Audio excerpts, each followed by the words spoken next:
Parlons donc, Monsieur le Premier ministre, de coopération sous-régionale et internationale. Vous êtes désormais considéré comme la voie de la rupture avec la France.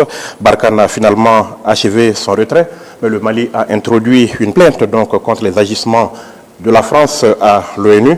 Avez-vous eu la suite que vous attendiez par rapport à cette démarche? Merci infiniment. Je trouve quand même un peu, disons, dommage que les autorités de la transition soient perçues comme des autorités de rupture. Le Mali n'a aucune intention et aucune volonté de croiser le fer avec quiconque que ce soit. Historiquement et culturellement, nous avons toujours échangé avec le monde. Nous n'avons jamais voulu vivre en autarcie. Mais ceci dit, comme je l'ai dit, nous sommes dans une transition refondatrice. Et le président de la transition, son Excellence le colonel Assimi Goïta, président de la transition, a dégagé 3 principes qui guident l'action publique au Mali. Le premier principe, c'est le respect de la souveraineté nationale. Le deuxième principe, c'est le respect des choix stratégiques et des choix de partenaires opérés par le Mali. Et le troisième principe, c'est la prise en compte des intérêts vitaux du peuple malien dans toutes les décisions qui seront prises.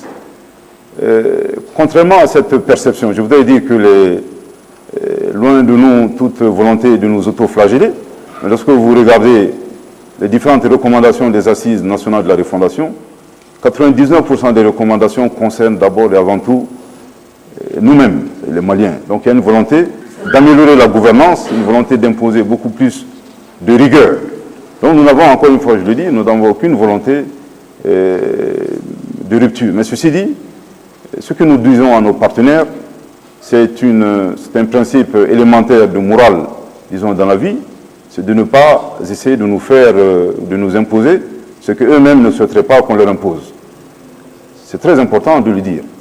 Ceci dit, mais encore une fois, nous le disons, et on l'a dit dans tous nos communiqués, nous sommes ouverts à tous les partenaires, à condition que ces partenaires respectent ces 3 principes, comme je l'ai dit, qui guident l'action publique au Mali. Je prends les différentes organisations que vous venez de mentionner. Le Mali était un pays membre fondateur de la communauté économique des États d'Afrique de l'Ouest. Mais malheureusement, le Mali a été injustement victime de cette organisation. Ça fait 10 ans que nous faisons face à une forme très complexe d'insécurité. Moi, j'aurais bien voulu que la CEDEAO, en tout cas, nous apporte une aide substantielle, une aide conséquente et tangible sur le plan opérationnel pour faire face à cette insécurité. Au lieu de cela, nous avons été surpris par des sanctions inédites, illégales et illégitimes et inhumaines prises à l'encontre du Mali pour la simple raison que nous avons décidé de mener une transition refondatrice conformément aux aspirations de notre peuple. Mais je voudrais ici vous faire une confidence. Il a fallu beaucoup de sagesse de la part de nos plus hautes autorités pour ne pas rompre avec la CEDEAO. Et nous avons perçu le piège qui était tendu.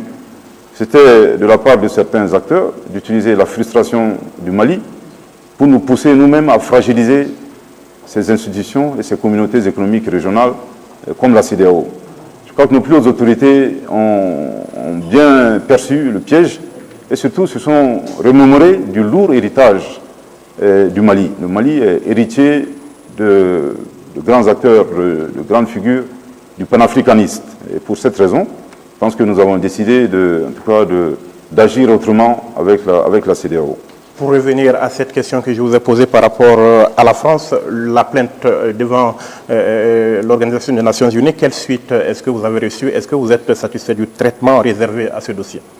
Merci. Pour parler de la France, je voudrais aussi rappeler, nous avons toujours dit aux autorités françaises. D'abord, ici au Mali, nous faisons très clairement la différence entre les autorités françaises actuelles en place et le peuple français que nous respectons énormément. En tout cas, ces autorités se sont rendues coupables de beaucoup de choses. Les violations intempestives de notre espace aérien. Je ne pense pas qu'il y ait un seul aéronef malien qui a une fois violé l'espace aérien de la France. On ne peut même pas l'imaginer. Autrement, on sait que la réaction aurait été autre. Ensuite, il faudrait rappeler le contexte. C'est la France, pour reprendre l'expression du Premier ministre, le Dr Choguel Kokala Maïga, qui a décidé de nous abandonner en plein vol, en mettant fin à cette coopération de défense qui nous liait sans avertissement, sans plan et sans nous prévenir. Suite à ce départ, nous avons été désagréablement surpris par des violations intempestives des aéronefs français qui violaient régulièrement notre espace aérien. Mais en plus de cela, et on le dit vraiment sans aucune démagogie, sans aucune manipulation, ces autorités se sont également rendues coupables de fournir des renseignements et des armes à des groupes terroristes. Ce qui est inimaginable de la part d'un pays qui est un membre permanent du Conseil de sécurité des Nations Unies, donc il y a un droit de veto. Nous avons introduit une plainte avec des preuves à l'appui. En tout cas, tous les cas de violation ont été présentés, bien documentés. Et nous avons bien entendu d'autres preuves qui seront présentées, en tout cas nous l'espérons, à la suite de cette session spéciale du Conseil de sécurité des Nations Unies, que nous appelons de tous nos voeux. Il est très important que la communauté internationale et que le monde découvre comment un État membre du Conseil de sécurité des Nations Unies, Conseil de sécurité qui assure la responsabilité principale du maintien de la paix et de la sécurité internationale, se comporte. Il faudrait le dire, ce n'est pas des choses acceptables. Je pense que si nous tenons à assurer la pérennité du mécanisme de sécurité collective, il est très important qu'on nous donne l'occasion, d'ailleurs nous ne demandons que cela, l'occasion de présenter les preuves que nous avons et qui incriminent la France. Et vous espérez que cette réunion du Conseil de sécurité, elle aura lieu? Absolument, nous l'espérons. En tout cas, nous ferons tout pour qu'elle ait lieu. Nous sommes étant membres des Nations Unies et c'est un droit. Alors, Monsieur le Premier ministre, ces derniers jours s'est tenue à Lomé la réunion du groupe de suivi et de soutien à la transition malienne. Votre ministre des Affaires étrangères, si je ne m'abuse, parlait de normalisation avec les partenaires. Vous parliez tout à l'heure de la CEDEAO. Est-ce que désormais le Mali marche avec ses partenaires de la sous-région main dans la main? Je voudrais aussi rappeler que nous n'avons jamais été en rupture, disons, de dialogue ou de belligérance ou d'adversité ou d'affrontement avec la CEDEAO. Même pendant les pires moments de notre histoire, et durant ces sanctions inhumaines, inédites, illégales et illégitimes, il y avait toujours ce dialogue qui a été maintenu avec la CEDEAO. Mais comme on dit, il est très important. On l'a rappelé, je pense que durant cette réunion de Lomé, le ministre des Affaires étrangères a également rappelé d'abord ces trois principes qui guident désormais l'action publique au Mali, principes formulés par le président de la transition. Nous sommes très jaloux du respect de notre souveraineté, et également du respect de nos choix stratégiques et de nos choix de partenaires. On ne va pas accepter qu'un autre État vienne nous dire avec qui il faudrait commercer ou pas traiter. Nous sommes ouverts à tout le monde. Nous ne sommes pas, disons, embrigadés dans des guerres idéologiques qui nous sont étrangères. Nous avons nos propres problèmes. Et le troisième principe, comme je l'ai dit, c'est la prise en compte des intérêts vitaux du peuple malien dans les décisions qui seront prises. Et subséquemment à ces trois principes, nous n'accepterons plus dorénavant de conditionnalité. Donner de l'aide et imposer d'autres aspects en matière de gouvernance qui portent atteinte à ces trois principes. Je pense que durant cette réunion de Lomé, le ministre des Affaires étrangères l'a éloquemment rappelé. Encore une fois, je le dis, nous n'avons aucune volonté de vivre en autarcie. Le Mali a 7 voisins. Déjà, sur le plan géographique, on ne peut pas vivre en autarcie. Je pense que de par notre histoire, nous avons toujours échangé avec le monde. Et encore une fois, je le répète, nous n'avons aucune volonté de croiser le fer avec quiconque que ce soit, certainement pas avec nos voisins de la CEDEAO. Le Mali est un État membre fondateur de cette CEDEAO. Mais il est important, comme je l'ai dit, dans les années à venir, que la CEDEAO elle-même fasse sa mue.